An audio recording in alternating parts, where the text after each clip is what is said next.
When I first heard Rwanda's President Paul Kagame speak about Africa's filthy street as being a poverty mindset, I was really intrigued because I simply could not relate the two. But as I listened and read more about it, I realized what he said was true. Would you dump your trash or garbage on your bed? No. Any human being normally wants to live in a clean environment. Even those living in dump sites will move trash around to find a place where they can lay down and sleep. Hi, my name is Faustina, F-O-S-T-I-N-A, Mani as in cash, but spelled M-A-N-I. I am the Global Trade Engagement Director at Better Grains.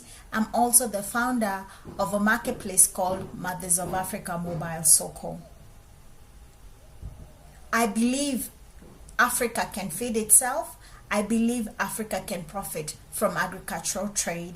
And that is why I am championing for a market revolution that favors Africa. So, why are Africans so quick to throw away trash anywhere? The truth is because we see it as someone else's problem and responsibility. Visiting Nairobi's dump site did something to me. It bothered me and caused me to think of ways to reduce my trash and garbage. Nairobi, like most urban African cities, is faced with people with complete disregard to where they throw their trash, yet are the first ones to complain when the sewage is blocked and access to their homes is flooded. Speaking of sewer system, there was a time bus sewer system overflooded and ran on the streets of Nairobi. Things have since improved with new road constructions and improved water drainage systems. Unfortunately, Nairobi's residents have complete disregard for the sewage system, and it's not unusual for people to throw their trash inside the water drainage systems. Why? Because they don't care and often think of it as someone else's problem. Even for those organizations who pay for garbage collection services, never really care to think about where is the trash being dumped. Whenever I see someone throw away trash, I'm very quick to get offended, and if within my reach, I normally ask them, if your mother was the one cleaning up the streets, would you freely trash the streets? Of course they get embarrassed, but then they just disregard. This is a huge problem in Africa, yet in many Western cities, it's not an issue, and I cannot help and wonder, why is Africa different? So, the more I began to see dump sites similar to Nairobi's Dandora dump sites in many African urban cities, I got more bothered. So I decided to be deliberate in reducing the amount of trash that I throw out, and also began recycling wastewaters. And that is how my amazing journey of urban farming began. My first step was to reduce the amount of water waste running down my drainage system into the sewage system. It was my small way of thinking of how I'm going to reduce water waste running into Nairobi's sewer system. So I started collecting the wastewater from my washing dishes and laundry and simply started pouring it on my grass. When I realized how much water I was dumping on my grass, I decided to use it to grow fruits. So I started collecting seeds from any fruits that I ate. Before long, I had collected mango seeds, custard apple seeds, orange seeds, which I planted into plastic bottles. Yes, plastic bottles, because I was very bothered and continue to be bothered by the amount of plastic bottles we throw out. While there are various initiatives for recycling the plastic bottles in our products, I still felt it was important that I do my part. I know there are various initiatives where they are collecting plastic waste and converting them into different materials. But I still felt that I needed to do something. And so I decided to use the plastic bottles to grow my fruit seedlings. My first attempt failed because it takes a while to form a habit. But I kept trying, and in the process, I managed to grow 5 mango trees, 3 avocado trees, 1 custard apple tree. A pawpaw tree and a lemon tree sprang up from where I was dumping my wastewater on the grass. The journey was not a smooth sail. There were many mistakes, especially with regard to agricultural husbandry. I did not know that trees, especially fruit trees, do require a provider and a protector role that is similar to that of a husband, hence the term agricultural husbandry. Yes, trees do require someone to not only provide them with proper nutrition in addition to water, but also to ensure that the trees are free from diseases, and especially termites, that are by consistently examining the roots to ensure the fruit tree stems are not under attack from pests. I since learned that trees, especially fruit trees, do communicate through their leaves.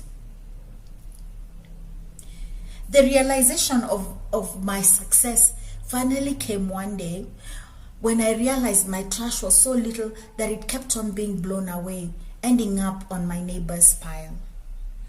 I honestly had not realized how much progress I had made, and at that point, I had to let my garbage collector know that I would no longer be paying for garbage collection because simply I had nothing to throw away. My journey to a clean Africa has seen me become an African herb farmer. Now, that is how my Nairobi gone farmer story began. Yes, I'm a Nairobi girl who's gone farmer in an urban city. Being an urban farmer has been wonderful. I have learnt a lot. I have failed a lot, but I've also enjoyed amazing fruits that have caused me to start my path of planting more fruit trees, not only in cleaning up Africa, but also as my contribution in the reduction of greenhouse emissions. That is how I am contributing towards global warming and climate change by reduction of carbon emissions.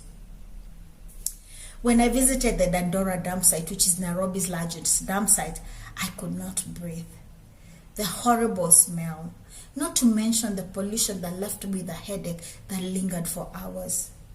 That day, waste management could no longer be other people's problem or the government problem. I had to take full responsibility for contributing to the problem. Paying a few Kenyan shillings was simply paying someone to expedite the problem. In this series of Nairobi Gone Farmer, I hope to inspire you to start your own do-it-yourself project on cleaning up your environment by eliminating your trash and using wastewater in agriculture. Imagine if each and every one of us took up this challenge. Africa would not only be clean, but would be food secure. A compost pit is the second element of my Clean Up Africa effort. I basically decided everything that could decompose would be thrown into a pit, which was a deep hole I dug in my backyard. So all my food waste went into the pit, including bones. All the waste from my cereal shop also went into the pit. I had noticed a lot of insects and worms in my compost pit and started wondering what I could possibly do with them. Then I remembered Miss Christine Goku, the proprietor of Mbaito FM, had shared with me how her mother used to grow worms to feed her traditional free-range chickens. It is an old African traditional practice for chicken feeds which seem to have been forgotten by many. As an advocate for innovative traditional African farming techniques that work for Africa in the past, I was quick to try it out and certainly was not disappointed. The compost pit is how I ventured into poultry farming. I noticed my neighbors' chickens were constantly in my compound. Secondly, I was getting tired of constantly cleaning after them, especially when my pleas seemed to fall on deaf ears. So one day, a hen emerged out of a shed that was on my backyard with so many chicks. I was surprised and also amused because I had not realized my compost pet had led into a new agricultural opportunity of free-range organic chickens. Was I successful with the free-range chickens? Well, I failed miserably. A story for another day. My problem is that I had to deal with wild cats, and so I decided I wanted something that would be strong enough to fight cats. So when I saw my sister-in-law's turkey putting a fight with her cat, I realized I had found my solution. So I bought a male and a female turkey from her, and that is how my turkey rearing project started. It has been one interesting learning journey that seemed to always open up an agribusiness opportunity for me, which I continue to treasure every day. The first night in Nairobi for my free-range turkeys was a smooth sail. We arrived in Nairobi at night, and so I simply locked them in the chicken coop I had and left them there and let them out the next day. Being a busy city girl, I forgot I had turkeys and only remembered at night. I quickly ran out only to find that my 2 turkeys were nowhere to be seen. I was not amused. I had spent a small fortune on them. But luckily, the next day, I found them on top of my neighbor's house. I was not quite sure what to do, but fortunately for me, they were about to find their way back. I have since realized that turkeys can easily be trained to strip within their confined territory. But I have had to be careful to remember to guide them to their coop before nightfall, because turkeys cannot find their way in the dark. Turkeys, like the chickens, love the worms from the compost pit. They are free range and 100% organic. They are so organic that they've refused to eat the chicken feed that has been enriched with vitamins and other chemical supplements from Agrovate. They absolutely will not touch or eat any commercial processed animal food. They strictly eat what they feed from my food waste, or of course, worms continue to be their all-time favorite. I also use the food waste from the cereal shop, mostly rice and meal flour, which I mix with water, then let them feed on it. The rest is simply grass. I must admit, I have seen me cut down on labor costs for a gardener, which I don't mind because I grow a lot more grass on my compound, because turkeys do eat lots and lots of grass. I've had a few pleasant surprises. My compost pit certainly did not let me down. One morning, I saw a strange plant. At first, I thought it was cassava. Only as I continued to water it did I realize it was a pawpaw tree. Hey, I'm a city girl. I have never grown a pawpaw tree before. My pawpaw tree eventually grew to give me some nice organic pawpaws, which I sold at the shop, and to date, my customers continue to ask for those pawpaws because they were organic. They were different from what was on the market. What happened to my pawpaw tree? Well, I think I may have overwatered it, or termites may have eaten it from the roots, because one day it stopped producing fruits and just dropped dead. I'm happy to report a new pawpaw tree has sprouted not very far from where the pawpaw tree was. I now know it's not a cassava tree, and I'm being very careful not to overwater it and make sure that it has enough nutrients. I have since learned that the leaves of the tree will always give you clues about the health of your plant. Other plants have also evolved from the compost pit, which include a lemon tree, a wild weed which I thought was groundnuts. Why? I threw some groundnuts on the healthy soil from my compost with the hope that I would harvest a few groundnuts. So when I saw this strange weed crawling all over the healthy compost, I thought it was groundnuts. only for someone to burst out in laughter, tearful laughter, because what I thought was groundnuts was actually weeds. Like I said, I'm a city girl. I have never planted groundnuts before, but I like the way the weed was fast spreading. So I decided to let it crawl all over my chicken mesh, which I used to fence the turkey coop, which much to my surprise has become a very beautiful shade, not just for the turkeys, but for me as well.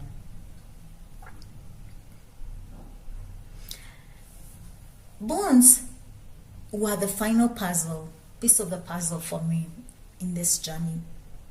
I just could not figure out what to do with the bones. I kept on wondering, should I make necklaces? What can I possibly do with the bones? I know there are some African carvers who make nice woodwork from bones, but I just could not figure out what do I do with the bones. Until one night someone broke into my compound. I unfortunately had the unpleasant experience of running into them as they were making their rounds within my compound. In case you're wondering, what was I doing outside my house at 5 a.m.? Well, I enjoy my early morning prayer walks before the crack of the day. But my confrontation with the true intruder has since forced me to confine my prayer walks inside my house. Rhoda is the female dog acquired from that intruder experience, and that became my solutions to my bone problem. She loves her bones and has absolutely no problem looking for those bones anywhere, including those in the compost pits that were buried months ago. Not everything in my home is biodegradable. I still have things like cling wrap, certain types of food packages, which I do burn. The good news is there are very few, and I am making progress in eliminating them. Agricultural opportunities are not the only thing that have emerged out of my Clean Africa project. There are certain transformations that I never imagined. And there have been so many highlights. First being physical exercise, which I realized I could easily do without having to pay for gym membership or simply doing my brisk work. I have discovered that I can still get physical exercise while exerting the energy and effort in my agribusiness projects. Today, my morning begins with planting seedlings. I'm able to burn the same number of calories as well as attain the same amount of steps I was attaining during my fitness sessions in the gym. The only difference is one is putting money in my pocket, the other one is taking money out of my pocket. As a businesswoman, cash flows is key to any business venture. Working with seedlings has since become my goal of growing an organic food orchard. Yes, working with seedlings has since become a goal for me of growing an organic fruit orchard, something I've always wanted to do. My Clean Up Africa project has taught me a lot about growing fruit trees. Most important of all, I'm wondering why don't Africans simply switch to growing fruit trees instead of constantly having to worry about unpredictable rainfalls? When you look at the intensity and the time African farmers invest in maize and beans, especially those from the semi-arid areas of Africa, I'm wondering if their efforts are not best spent in planting fruit trees instead. But the challenge is many African farmers grow what they have traditionally grown, what they traditionally found their parents growing and great-grandparents growing, despite the numerous crop failures and disappointments. Getting an African farmer to change that mindset is difficult and will certainly not keep me from challenging it and championing for Africa's agricultural revolution. Therapy is the second benefit for my Clean Africa project.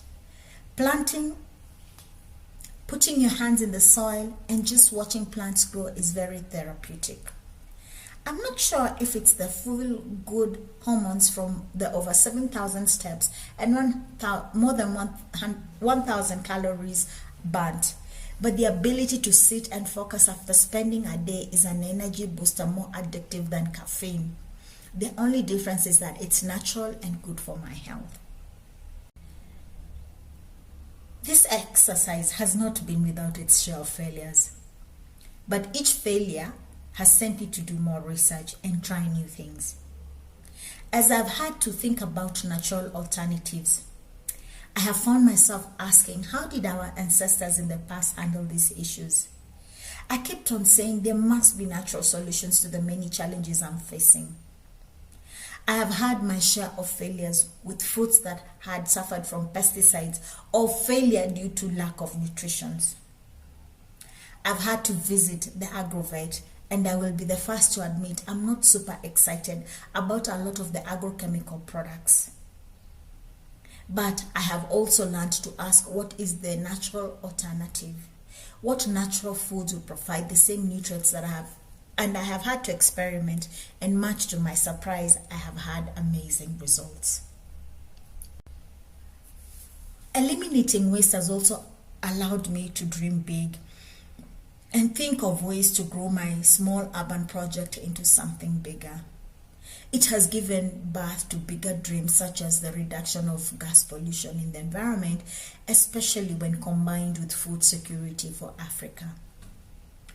Most important of all, it has fueled my passion to continue to champion Africa to think differently as a champion for an agricultural revolution that favors Africa. Thank you for listening to me. Please subscribe and follow me on my various social media platforms. Thank you.